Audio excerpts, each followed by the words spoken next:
बिस्मिल्लाहिर्रहमानिर्रहीम अस्सलाम वालेकुम।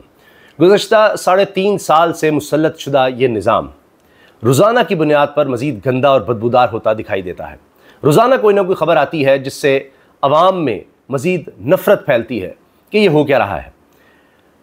एक झूठ को छुपाने के लिए 100 झूठ जिस तरह बोलने पड़ते हैं, इसी तरह अब यहाँ पर एक झूठ जब घड़ा जाता है, जाली मुकदमा बनाया जाता है, तो उसके इर्द गिर्द फिर पूरा एक जाल बुनना पड़ता है और ज़्यादा मसाइल पैदा होते हैं। कोई जज जो खड़ा हो जाए हक सच के साथ, अब उसको घेरो, कभी इधर से पकड़ो कभी उधर से पकड़ो, यही कुछ हो रहा है। और इस चक्कर में निज़ाम और ज़्यादा एक्सपोज भी होता है, बदबूदार भी होता है। लेकिन सच की खूबसूरती यही है, उसका हुस्न यही है कि वो अकेला 100 झूठों पर भारी हो जाता है। सच हमेशा सामने आ ही जाता है।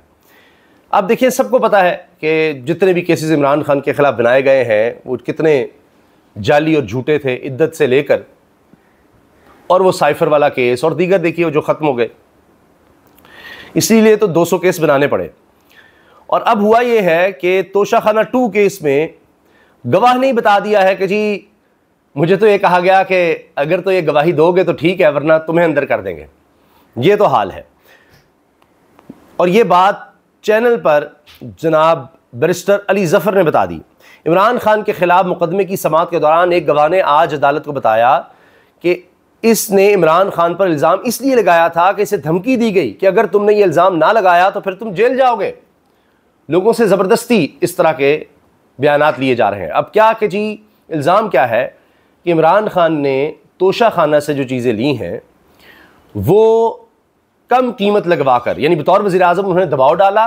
जिन लोगों ने कीमत लगानी थी, सरकारी तौर पर सरकारी अफसरान उसकी कीमत लगाते हैं कि जी ये तोहफ़ा मिला था, फ़लाँ मुल्क से मिला था, इसकी क्या कीमत होगी लगभग। और उसका पहले 20% था, शायद फिर उसको बढ़ाकर 50% किया गया इमरान खान के दौर में।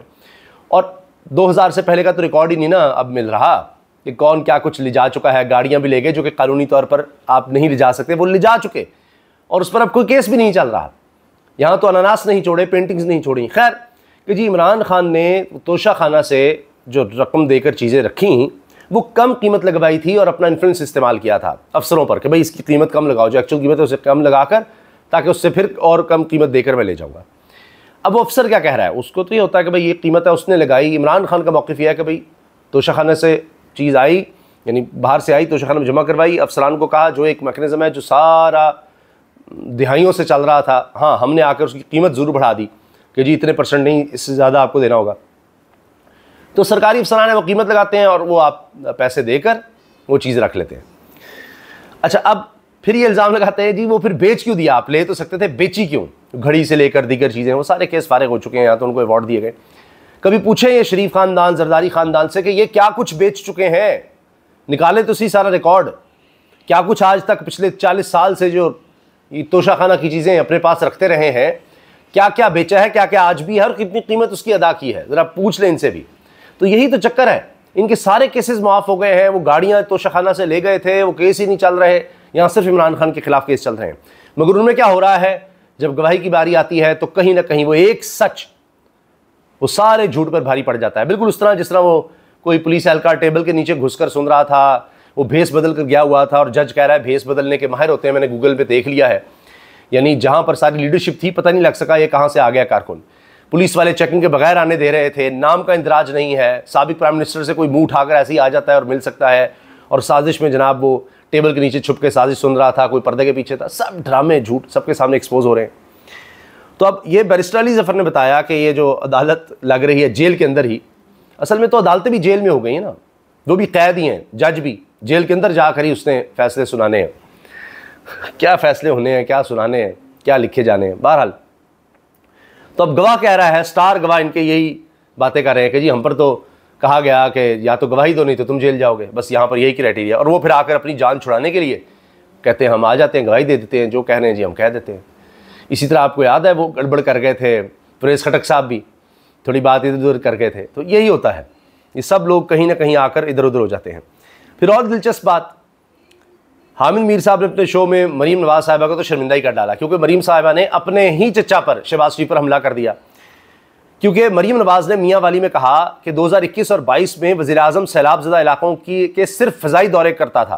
वो असल में इमरान खान पर बात लगाना चाह रही थी कि 2021-22 में भी सैलाब आया तो वज़ीर आज़म सिर्फ फ़ज़ाई दौरे करता था नेक लगा कर, तो मैं तो जा रही हूँ, मैं तो ये कर रही हूँ, फील्ड हॉस्पिटल है, जानवरों तक को ऐसे वो बात करती हैं कि इंसान परेशान हो जाता है कि किस दुनिया में रहती हैं, कि इससे अच्छा निज़ाम दुनिया में नहीं है। सैलाब ज़दगान जो है वो हमारे मेहमान हैं और आप परेशान ही ना हो, हमने उनके लिए वो कर दिया है कि शायद दुनिया में जब से दुनिया बनी है और जब तक रहेगी ऐसा कोई कर ही नहीं सकता। फील्ड हॉस्पिटल है, किसी के लिए कोई परेशानी नहीं है, उनके जानवर तक को वैक्सीन लगाई जा रही है और कहती हैं कि जी देखिए कोई बीमारी नहीं फैली, कुछ भी नहीं हुआ, इतना ज़बरदस्त काम कर रही हूँ मैं। तो उसी में उन्होंने ये कह दिया कि 2021 और 22 में वज़ीर आज़म सैलाब ज़दा इलाकों के सिर्फ फ़िज़ाई दौरे करते थे। अब हामिद मीर साहब कहते हैं जी 2021 में तो सैलाब आया नहीं और 2022 में सैलाब आया तो शहबाज शरीफ वज़ीर आज़म थे, 2022 में आपके चचा जान थे वज़ीर आज़म, और उन्होंने फ़िज़ाई दौरों के अलावा सैलाब ज़दा इलाकों के ज़मीनी दौरे भी कर ही लिए थे वैसे।